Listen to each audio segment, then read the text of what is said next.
By the time I realized the message was real, 6 people were already trapped. One of them was going to die. This isn't funny. And somehow, I was the reason they were there. Before we dive deeper, let us know in the comments where you're watching from. And if you're ready for more mind-bending mysteries, hit like, subscribe, and ring the notification bell. Because the truth behind this story gets even darker from here. And tell me honestly, if your phone lit up at 12:07 in the morning with a message from an unknown sender, would you open it? Because I did. And if I could go back, I never would have touched that screen. My name is Mara. I'm 29 years old, and until that night, my life was completely ordinary. Nothing dramatic, nothing mysterious, nothing worth turning into a story. I worked for a logistics company just outside Chicago. I spent most of my day answering emails, updating spreadsheets, and pretending I cared about meetings that should have been messages. I lived alone, no husband, no kids, just me. Most nights followed the exact same routine: work, dinner, a little television, bed. That Tuesday was no different. At least, that's what I thought. I got home a little after 6. The weather had been miserable all day. Cold rain, gray skies, the kind of weather that makes the whole city feel exhausted. I microwaved leftover pasta, watched 2 episodes of a crime show I'd already seen, and ignored a pile of laundry sitting in the corner of my bedroom. Around 11:30, I finally decided to sleep. I brushed my teeth, washed my face, checked the locks. That last part was a habit. 1 lock, deadbolt, chain, every night, without fail. My friend Nina always made fun of me for it. "You watch too many true crime documentaries," she'd say. Maybe she was right. Still, I checked them anyway. Then I went to bed. For a while, everything was normal. Then my phone vibrated, once. I ignored it. A few seconds later, it vibrated again. Then again. 3 short buzzes. I groaned and reached toward my nightstand. The screen was glowing. Unknown sender. No phone number, no contact information, nothing. Just a black screen with white text. My stomach tightened slightly. I couldn't explain why. The message itself wasn't threatening. Not exactly.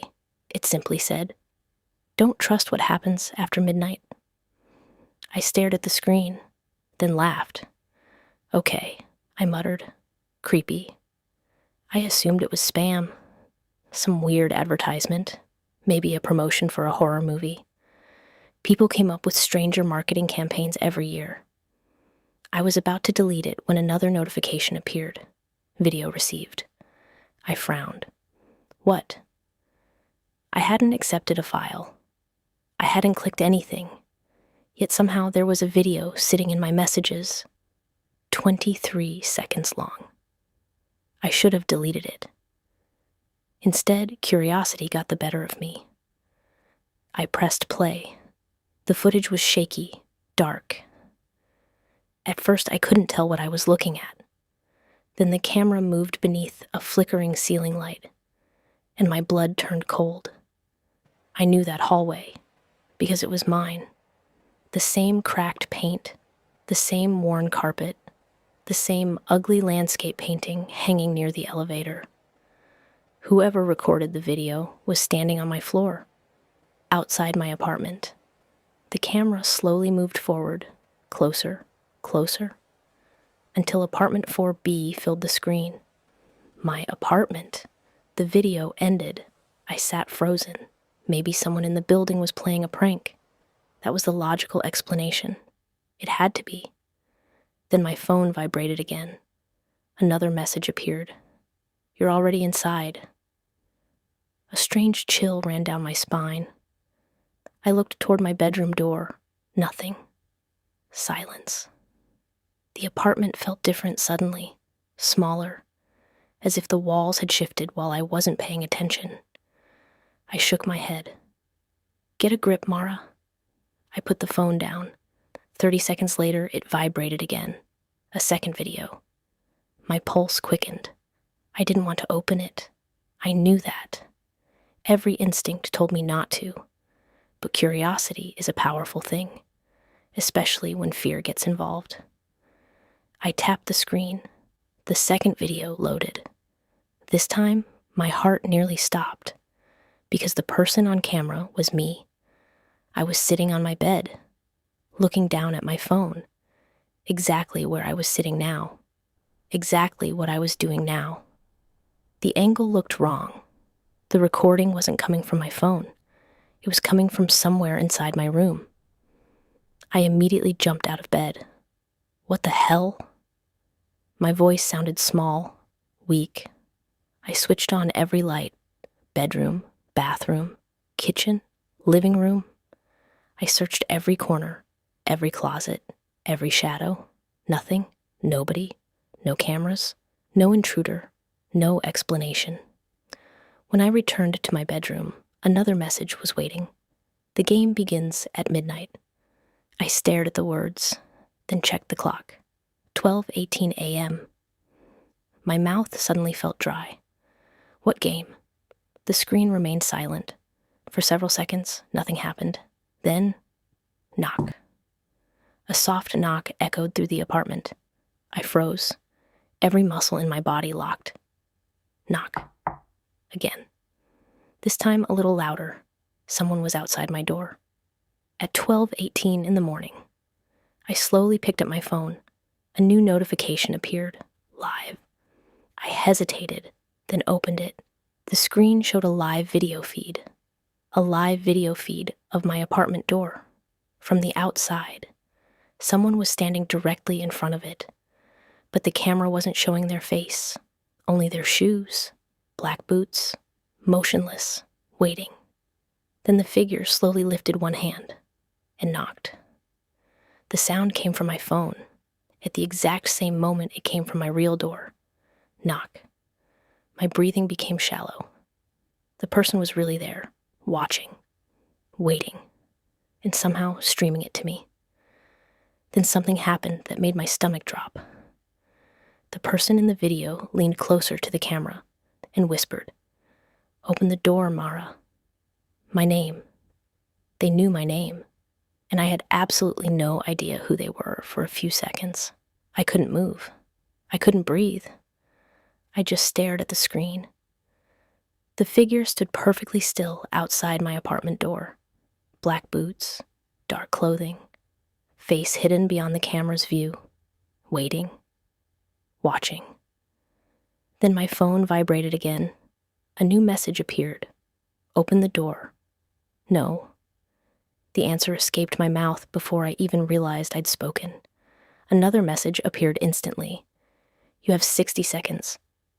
A timer materialized beneath the text. 60:59:58. My heart started pounding. What is this?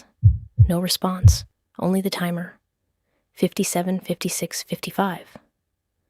I looked toward the door, then back to the phone. This had to be a prank. A sick prank. But if it was a prank, how were they doing this? How did they know my name? How did they record videos inside my apartment? The timer continued. 49, 48, 47. I grabbed the nearest thing I could use as a weapon. A heavy lamp from my nightstand. Not exactly ideal, but it was better than nothing. The countdown reached 40. Then another message appeared. If you don't open the door, 5 innocent people die. I froze. What? The timer continued running. No explanation, no details, just those words. 5 innocent people die. I felt a knot form in my stomach. Who were these people talking about? What people? Another vibration. The screen changed. A photograph appeared. A young man, early 30s, dark hair, wearing glasses, confused expression. The image looked recent. Beneath it were 2 words, still waiting. The photo disappeared. A second image appeared.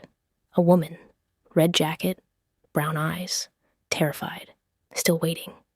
Then another, and another, and another. 5 faces, 5 strangers, each staring directly at the camera, each looking frightened, each labeled with the same words, still waiting. What do you want from me? My voice shook. The phone responded immediately. Open the door. The timer hit 20. I swallowed hard. Part of me wanted to call the police. Actually, all of me wanted to call the police. But something stopped me. Maybe it was fear. Maybe it was curiosity. Or maybe it was the growing realization that none of this followed normal rules. 10 seconds. I stared at the lock. 9. The live feed remained active. 8. The figure outside hadn't moved. 7. 6. 5. I tightened my grip on the lamp. 4. 3. 2. 1. The timer vanished.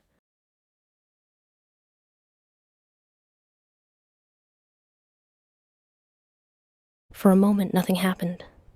Then, click. The deadbolt unlocked itself. I nearly dropped the phone. The chain slid free. Metal scraped against metal. Slowly, deliberately, as if invisible hands were operating the lock from the inside. Then the door began to open. I stumbled backward. The lamp slipped from my fingers and crashed onto the floor. The doorway widened, a few inches, then a foot, then all the way. I expected to see the hallway outside my apartment, the elevator, the ugly painting, the stained carpet. Instead, I saw something impossible. A concrete corridor stretched into darkness. Industrial lights buzzed overhead. Cold white light reflected off smooth gray walls. There were no apartment doors, no windows, no elevator, nothing familiar. Just a long corridor disappearing into the distance. I stared. My brain struggled to make sense of what I was seeing, because it couldn't be there. My apartment was on the 4th floor. There was no concrete corridor beyond my front door. There was a hallway. There had always been a hallway. Yet somehow, it was gone.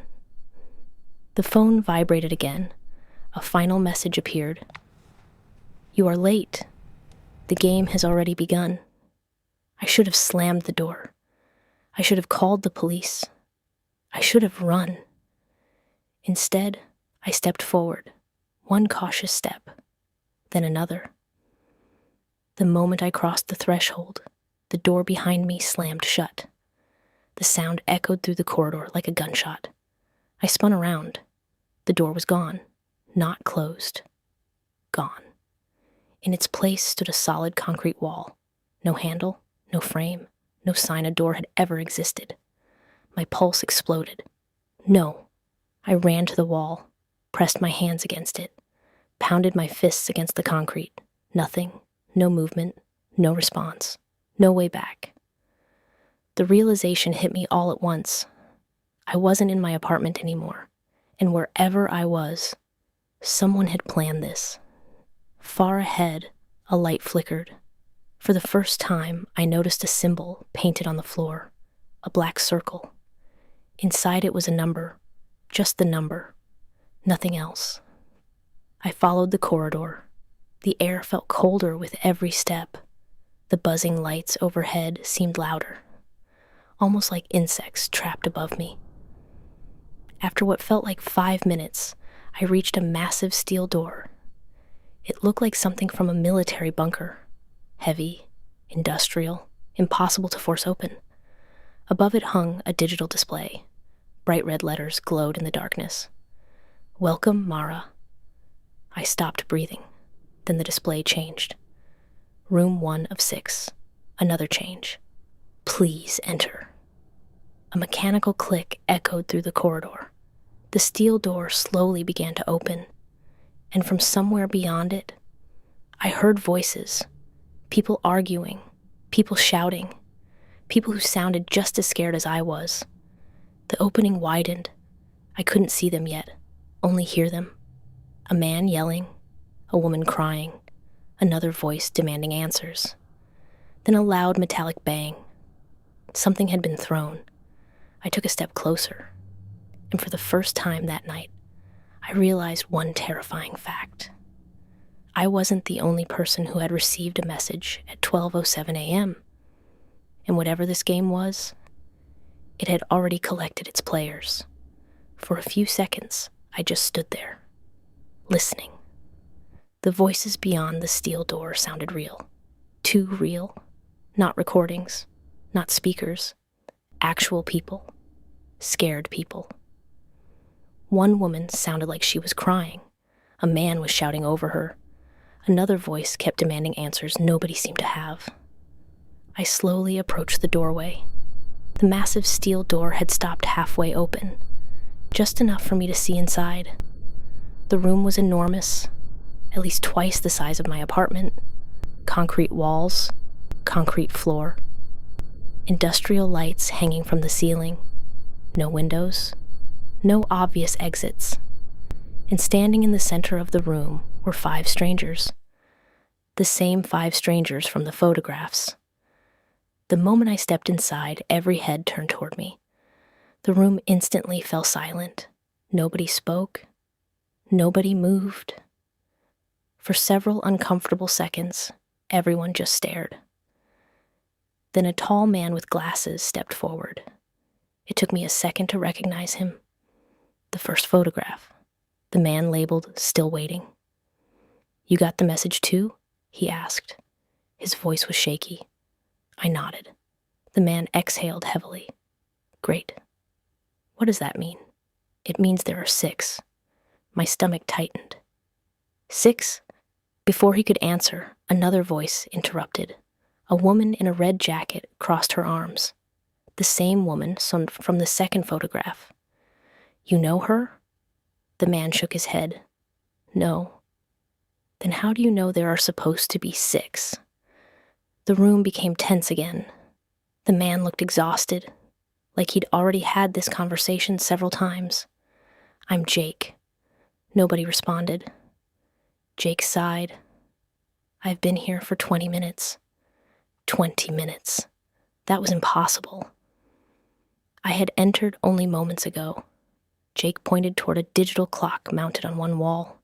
The display read 0 hours, 41 minutes, 13 seconds. The numbers were counting down. "What is that?" I asked. "We don't know." The red jacket woman laughed nervously. "That's the answer to everything around here. Nobody knows. Nobody knows where we are. Nobody knows why we're here. Nobody knows how we got here." A large man standing near the wall spoke up. I remember getting into my car. Everyone looked at him. The man rubbed the back of his neck. "My name's Marcus." His voice was deep and calm. Almost too calm. I was driving home from work. He pointed toward the floor. Then my phone went off. "The message?" I asked. Marcus nodded. "The same message." Don't trust what happens after midnight. A chill passed through the room. The fact that we'd all received the same message somehow made everything feel worse, not better. The woman in the red jacket stepped forward. "My name is Nina." She pointed around the room, since we're introducing ourselves. Then she pointed toward a nervous-looking older man sitting against the wall. "That's David." The older man lifted one hand weakly. He looked pale, terrified, like he was seconds away from a panic attack. "And that's Elena." A younger woman near the corner nodded slightly. Unlike the others, Elena hadn't said much. She'd spent most of the time watching everyone, studying them, listening. Something about her made me uneasy. Jake looked at me. "And you're Mara." I froze. The room went silent again. "How do you know my name?" Jake's face immediately changed. "Wait, you know mine too." The room became still. Very still. Because he was right. I knew his name. I had never met him, yet somehow I already knew, because of the photograph. The realization spread through the group almost instantly. Everyone started talking at once. The photos, the messages, the videos. They knew who we were. Marcus looked around the room. No. His voice cut through the chaos. No, that's not the scary part. Everyone stopped talking. Marcus pointed toward the far wall. And that's when I noticed it. Really noticed it. 6 photographs, mounted side by side. Each photograph showed one of us. Jake, Nina, Marcus, David, Elena, me. The same photos I'd seen on my phone. But there was something else. Something none of us had noticed before. A date. Printed beneath every picture. Tomorrow. Every single photograph was dated tomorrow. My stomach dropped. Nina stepped closer. No. Her voice cracked. No way. Jake stared at the wall. This isn't funny. David looked like he might faint. Tomorrow? Elena finally spoke. For the first time. Her voice was quiet, controlled, dangerously calm. Somebody wants us scared. Nobody argued, because she was right. It was working. Then a loud mechanical sound echoed through the room. Clunk. Everyone jumped. The steel door behind me slammed shut. A second later, every light flickered. Once, twice, 3 times. Then a voice filled the room. Cold, mechanical, neither male nor female, just a voice. Welcome, players. The room froze. Nobody moved. Nobody breathed. The voice continued. You have successfully arrived at room 1. Jake whispered. Players? The voice ignored him. 6 participants entered the game. The digital timer changed. 0 hours, 38 minutes, and 2 seconds, and counting. You have 38 minutes remaining. My heart hammered. Remaining for what? The voice answered as if it had heard my thoughts. Failure to complete room 1 before the timer expires will result in consequences. Nobody liked the sound of that, especially not Marcus. What consequences? For the first time, the voice paused. Then it answered. Permanent consequences. Nobody spoke after that, because everyone understood exactly what it meant. Nobody spoke. Nobody moved. The voice had disappeared, but its last words remained hanging over us like a storm cloud. Permanent consequences. The timer continued counting down. 0 hours, 37 minutes, 41 seconds. 0 hours, 37 minutes, 40 seconds. 0 hours, 37 minutes, 39 seconds.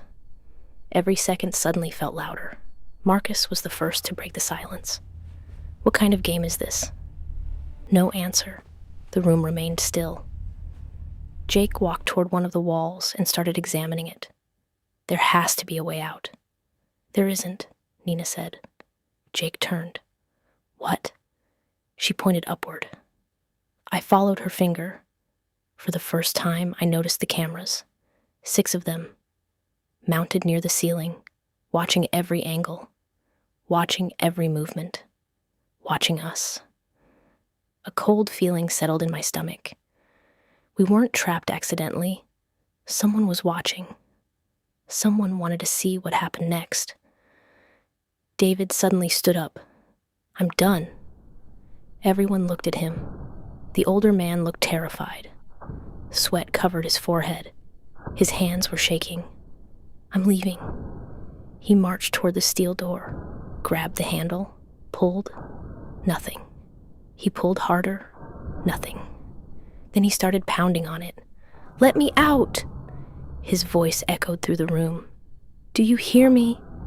The room answered with silence. David hit the door again, and again, and again. Then the mechanical voice returned. Warning. David froze. The voice continued. Damaging facility property will reduce available time. The timer instantly changed. 0 hours, 37 minutes, 12 seconds. 0 hours, 36 minutes, 12 seconds. 1 entire minute disappeared. The room erupted. What? Are you serious? You took a minute? David stepped away from the door. His face had gone white. The voice spoke again. Further violations will result in additional penalties. Then silence. Marcus looked at David. Maybe don't do that again.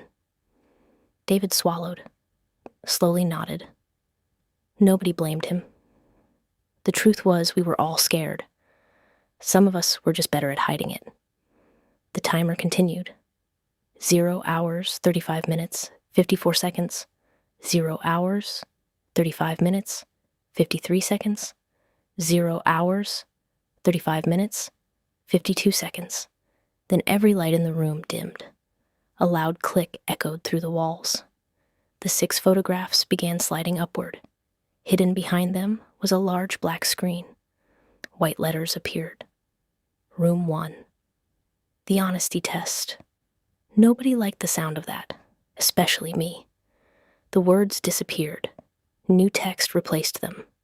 One of you is lying. The room became silent.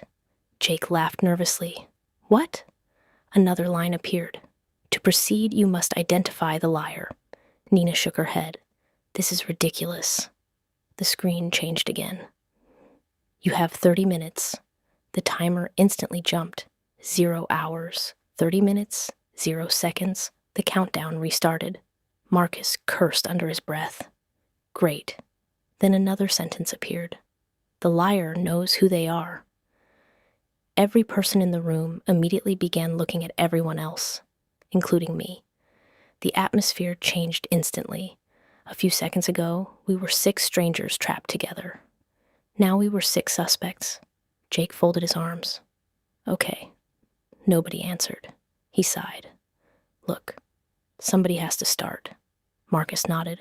Agreed. Jake looked around the room. If one of us is lying, then we need information. About what? Nina asked. Everything. Nobody liked that answer, but nobody had a better one. Jake pointed toward himself. Fine, I'll go first. He took a deep breath. My name is Jake Reynolds. Nothing happened. The room remained silent. Jake continued. I'm 32 years old. Nothing. I work as an accountant. Nothing. He looked around. See? Then the screen flashed red.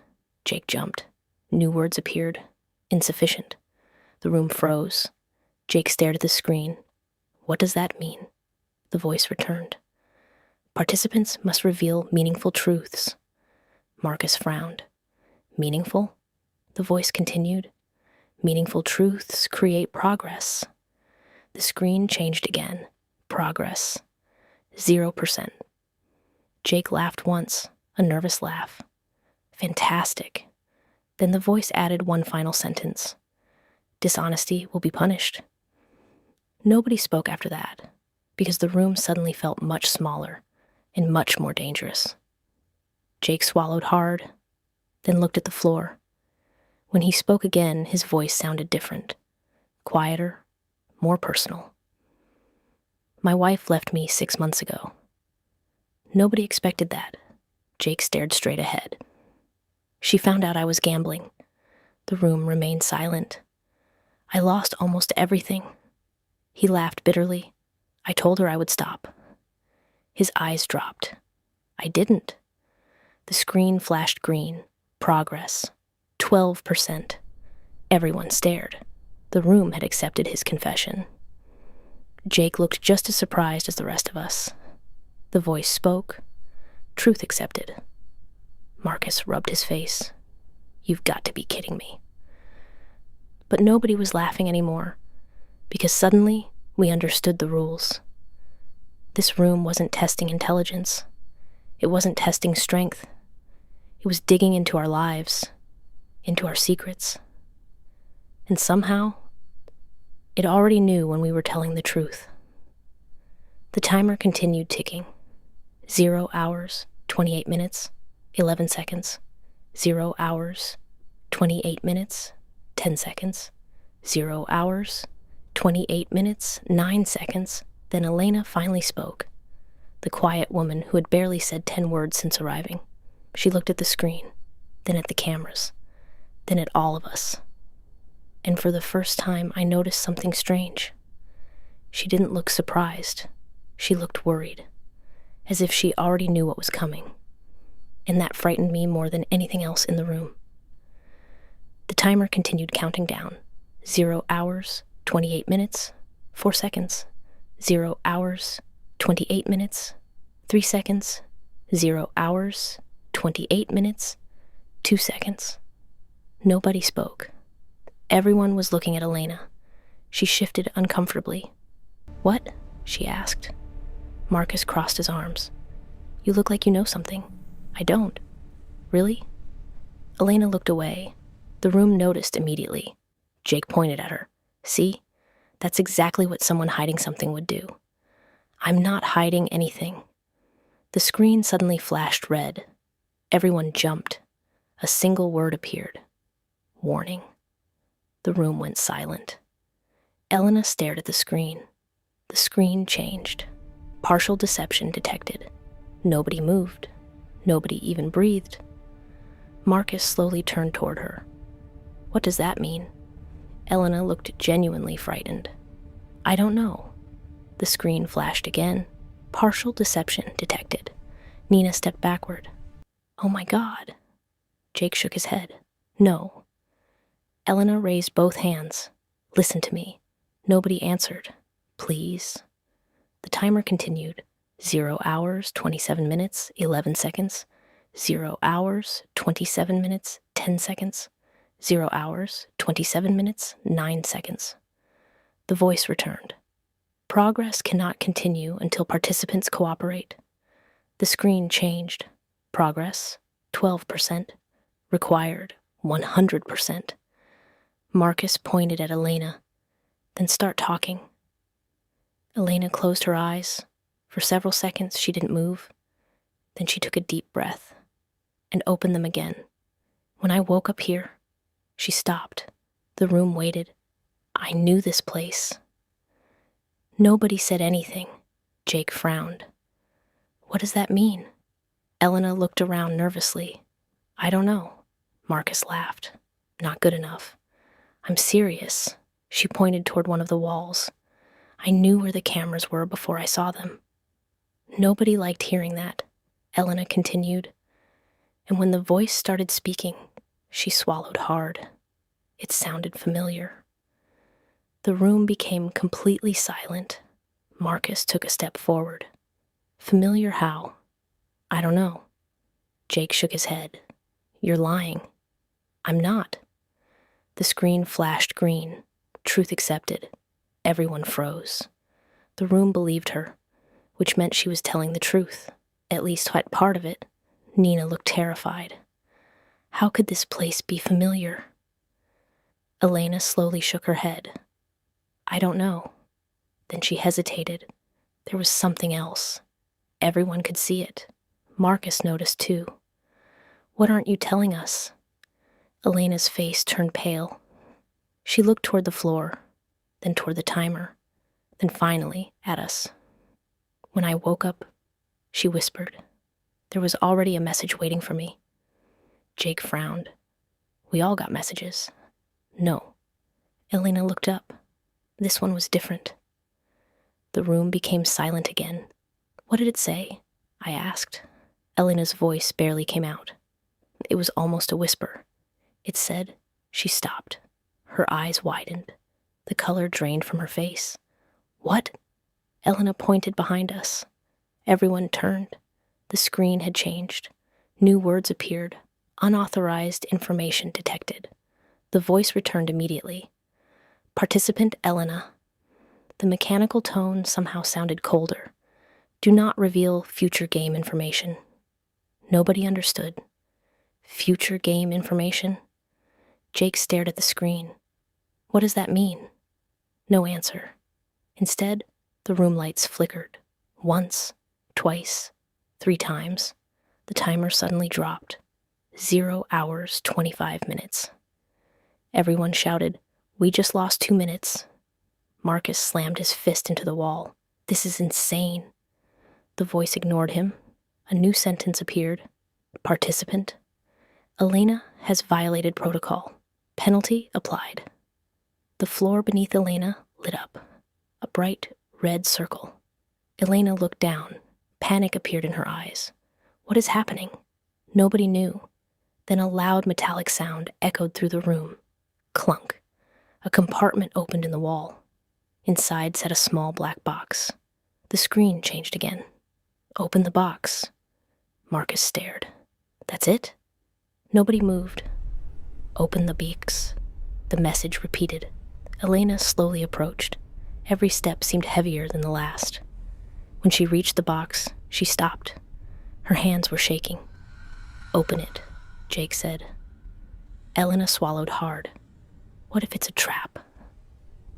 Nobody answered, because everyone was thinking the same thing. Slowly, carefully, she lifted the lid. The room held its breath. Inside the box was a photograph. Nothing else, just a single photograph. Elena picked it up.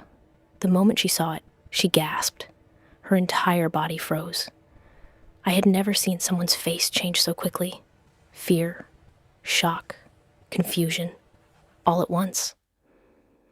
Marcus stepped closer. What is it?